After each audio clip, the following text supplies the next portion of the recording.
mais um grupo de vegetais, hoje as gimnospermas. Nesse grupo estão as maiores plantas do mundo. Se você está lembrado, já falamos de briófitas e pteridófitas. E uma grande característica desses dois grupos de vegetais é que eram classificadas como criptógamas. E esse termo criptógamos, como já vimos antes, eram plantas que não apresentavam nem flores, nem sementes. Porém, a partir agora das gimnospermas, nós falaremos de plantas chamadas de fanerógamas. Neste caso, as fanerógamas apresentam flores e sementes, sendo que as gimnospermas serão os primeiros representantes deste grupo. As gimnospermas também são classificadas como plantas traqueófitas ou vasculares. Se você está lembrado, essa característica surgiu pela primeira vez no grupo das pteridófitas, ou seja, elas apresentam vasos condutores de seivas. São vasos diferentes, um para conduzir seiva bruta, outro para conduzir seiva elaborada. E lembrando, a seiva bruta é proveniente do solo e ela é formada por água e sais minerais. E ela sobe para a planta em direção às folhas através de vasos conhecidos como xilema. Enquanto que a seiva elaborada, produzida lá na folha, ou seja, o resultado da fotossíntese, é trazida das folhas para as raízes através de vasos conhecidos como floema. A partir do momento que os vasos de condução surgiram lá nas pteridófitas, eles não desaparecerão mais na escala dos vegetais. Portanto, aparecerão nas pteridófitas, nas gimnospermas, que é o grupo que nós estamos estudando agora, e também aparecerão nas angiospermas, o nosso próximo e último grupo de vegetais. Essas plantas são classificadas como cormófitas. Cormófitas são plantas que, pelo menos em uma das fases da sua vida, já apresentam raiz, caule ou folhas verdadeiros. As raízes desses vegetais são do tipo axial ou pivotante, enquanto que os seus caules aéreos são do tipo tronco e têm uma atividade meristemática secundária muito intensa, o que faz com que os seus caules tenham uma grande espessura. As suas folhas são pequenas, ou seja, reduzidas, apresentam forma de escamas e são perenes, elas não caem durante o inverno.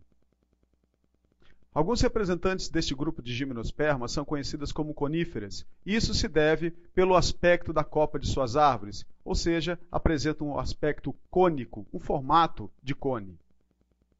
O formato dessas árvores evita o acúmulo de neve que se dá durante a época do inverno, evitando assim que seus galhos se quebrem pelo excesso de peso.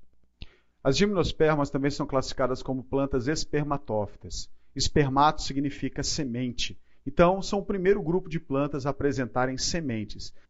A ausência do fruto envolvendo a semente deve-se pelo fato que as suas flores não apresentam ovário. O fruto é proveniente do desenvolvimento hormonal do ovário de uma flor. Neste caso, as suas flores não apresentam ovário, portanto, não apresentarão frutos. Porém, o desenvolvimento dos seus óvulos gerarão as sementes. Como suas flores têm óvulos, elas terão sementes. Porém, não existirão frutos envolvendo-as, o que caracteriza o nome deste grupo de plantas, gimnospermas, sementes nuas, ou seja, ausência de frutos envolvendo as sementes. O tipo de ambiente em que esses vegetais são encontrados são ambientes mais frios, regiões temperadas. Portanto, é no hemisfério norte do nosso planeta em que nós encontramos seus maiores representantes. Porém, aqui no Brasil, na região sul, nós também encontramos alguns tipos desses vegetais, como, por exemplo, as araucárias, ou conhecidos também como pinheiros do Paraná, que apresentam como nome científico Araucária angustifolia. Também são encontrados representantes do gênero Pinus, plantados pelo homem, principalmente para sua utilização pela indústria de celulose, ou seja, a indústria de papel. Neste grupo de vegetais, encontramos os maiores vegetais do mundo em altura.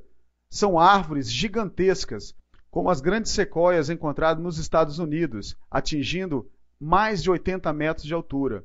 Só para você ter ideia, a altura média de um andar de um edifício é o equivalente a 3 metros de altura. Então você imagina, uma árvore com quase 90 metros de altura é o equivalente a um edifício de 30 andares. E vale um lembrete aí, os vegetais começaram a crescer em altura a partir do momento em que apareceram os vasos condutores de seivas. E isso aconteceu no grupo das pteridófitas. Como representantes de gimnospermas podemos citar os pinheiros, as araucárias, as cicas, os ginkgos, as sequoias, os ciprestes, os cedros e a planta conhecida como efedra, da onde se extrai uma substância conhecida como efedrina. E valem aí algumas curiosidades.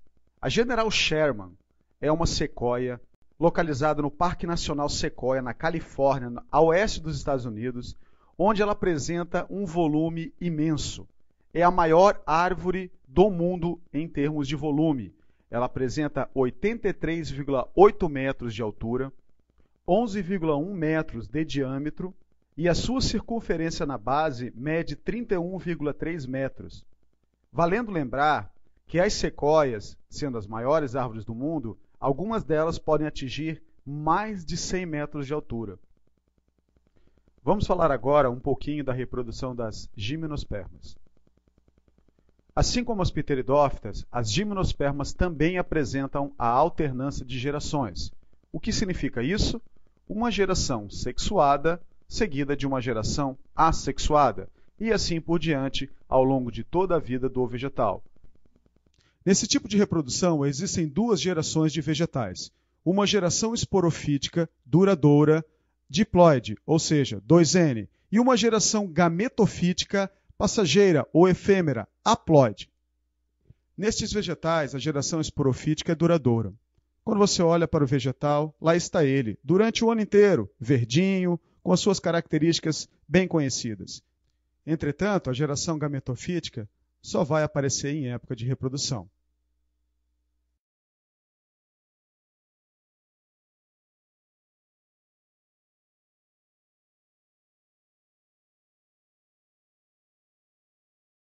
Vamos dar uma olhada agora no esquema de reprodução abaixo. É muito importante que você entenda o esquema abaixo. Caso você não o entenda, retorne ao início da explicação quantas vezes você achar necessário. Mas é importante entendê-lo. Caso contrário, você não irá compreender os seus mecanismos de reprodução. Vamos começar então pela fase duradoura do vegetal, o esporófito. Planta que produz esporo.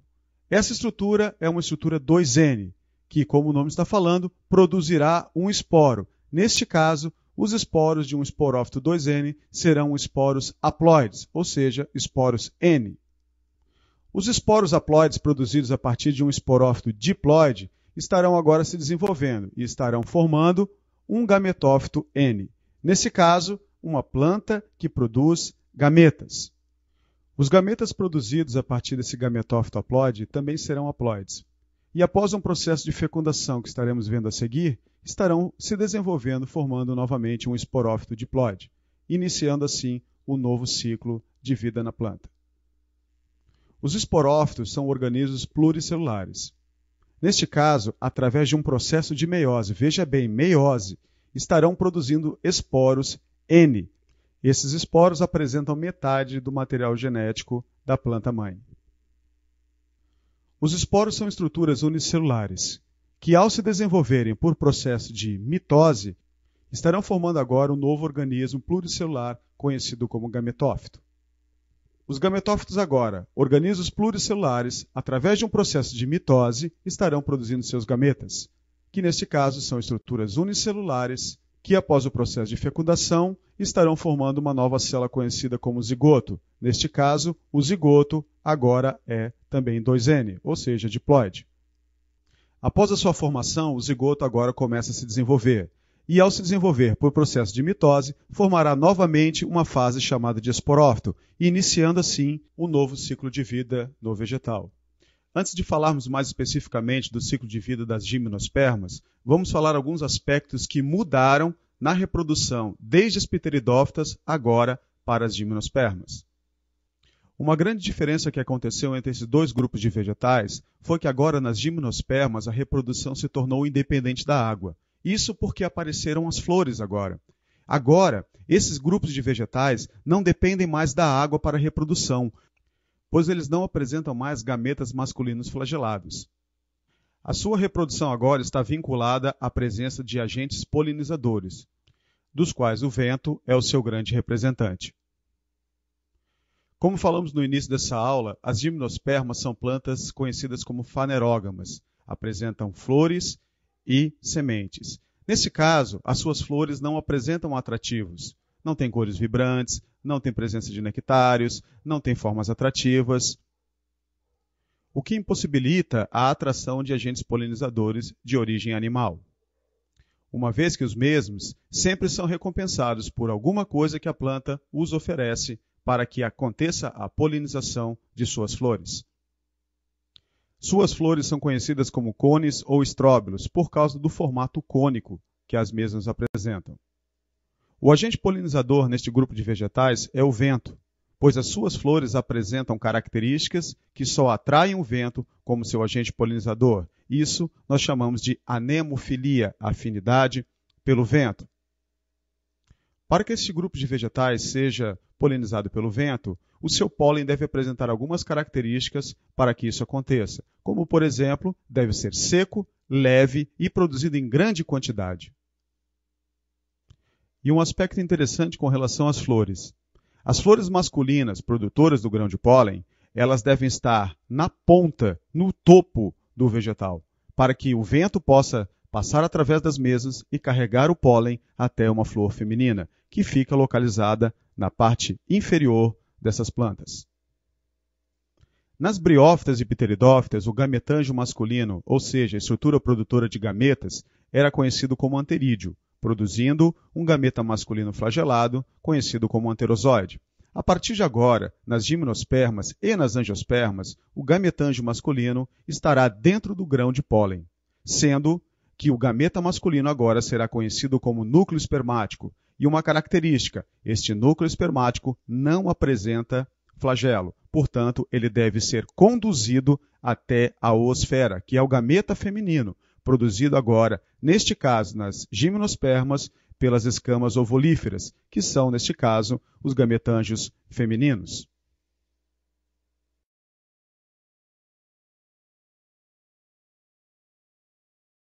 A fecundação neste grupo de vegetais também é simples. Ela decorre simplesmente da união de um núcleo espermático com uma oosfera, formando então um zigoto 2N. Após esse processo de fecundação simples, onde um núcleo espermático haploide junta-se com uma oosfera também haploide, originando um zigoto diploide, haverá o desenvolvimento do tecido da escama ovolífera, formando dessa maneira o pinhão, que é composto pelas seguintes estruturas. Um tecido nutritivo conhecido como endosperma, esse endosperma é haploide, um embrião 2N, resultante da fecundação simples que falamos agora há pouco, e aquelas cascas escuras ao redor de todo aquele miolo do pinhão, conhecido como tegumentos ou revestimentos. E sempre lembrando, as gimnospermas não apresentam fruto ao redor dessa semente. A semente, portanto, ela é nua, o que caracteriza o nome deste grupo de vegetais, gimnospermas, sementes nuas. Os pinheiros do Paraná, Araucária angustifolia, apresentam agora como agente disseminador de semente, ou seja, aquele que vai espalhar as sementes, uma ave conhecida como gralha azul. Então, cuidado, ela dissemina, ou seja, ela espalha sementes, ela não poliniza as flores das araucárias. Cuidado então, hein? Para ilustrarmos a reprodução das gimnospermas, vamos utilizar o ciclo de vida de um pinheiro. Bom, vamos iniciar. Falaremos inicialmente da formação do óvulo. Nas folhas férteis dos estróbilos femininos, formam-se estruturas chamadas megaesporângios, dentro das quais existem células que sofrerão um processo de meiose, originando assim esporos haploides. Esses esporos serão chamados de megásporos, pois são esporos grandiosos, comparados com os esporos masculinos. Cada megásporo estará se dividindo dezenas de vezes por mitose, originando assim um gametófito feminino, que será constituído por células haploides. Este gametófito feminino estará envolvido por tecidos diploides da folha, os tegumentos, constituindo assim o óvulo. No seu interior, uma ou duas células estarão se diferenciando em oosferas, que serão os gametas femininos deste vegetal. O gametófito feminino desses vegetais ficará, portanto, alojado dentro do óvulo e dependerá totalmente do seu esporófito para se manter. Vamos falar agora, então, da formação do grão de pólen. Nas folhas férteis agora dos estróbilos masculinos estarão sendo formadas estruturas chamadas de microesporângios, dentro das quais também existirão células que vão sofrer o processo de meiose, originando agora esporos haploides, conhecidos como micrósporos. Cada micrósporo agora sofrerá 2 divisões mitóticas, originando assim 4 células haploides, que estarão representando um gametófito masculino imaturo. Este gametófito agora, juntamente com a parede que o envolve, estará constituindo um grão de pólen.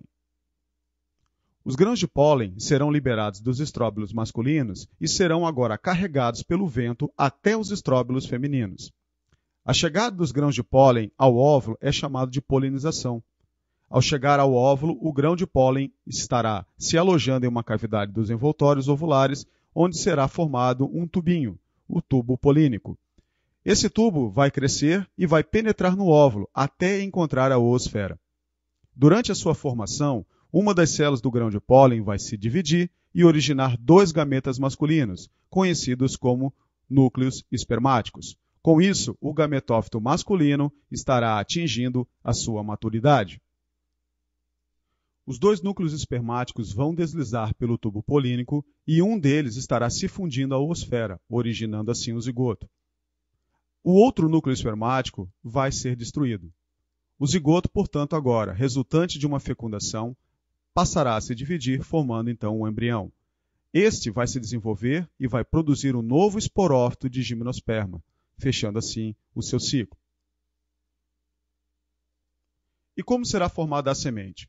Enquanto o embrião estiver se desenvolvendo, os tecidos do gametófito ao seu redor, que armazenam substâncias nutritivas, se transformarão no endosperma primário, cuja função será nutrir a jovem planta que está em formação. Os seus envoltórios, os tegumentos, vão se tornar espessos e vão formar uma casca, que estará protegendo agora o embrião e o endosperma. Este conjunto formado pela casca, pelo embrião e pelo endosperma é o que nós chamamos de semente, conhecida como pinhão. E lembrando, o conjunto desses pinhões estará constituindo uma pinha. A pinha nada mais é do que um conjunto de sementes. Quando a sua semente estiver madura, com o embrião em seu interior já apresentando primórdios de raiz, de caule e de folhas, ela se desprenderá do estróbilo feminino e cairá no solo, onde ocorrerá a germinação. A germinação nada mais é do que a retomada do desenvolvimento do embrião, que estará agora crescendo e perfurando a casca da semente, dando origem agora a um novo esporófito, ou seja, a um novo pinheiro. Durante esse processo de germinação, o embrião ele estará se nutrindo das substâncias armazenadas no endosperma. Quando essas substâncias armazenadas no endosperma, que são nutritivas, se esgotarem, a jovem planta já apresenta raízes e folhas e agora vai ser capaz de retirar nutrientes minerais do solo e produzir as suas substâncias orgânicas por meio da fotossíntese. Lembrando, a gralha azul auxilia esse processo de reprodução pegando essas sementes e as enterrando no solo, facilitando assim o desenvolvimento das gimnospermas.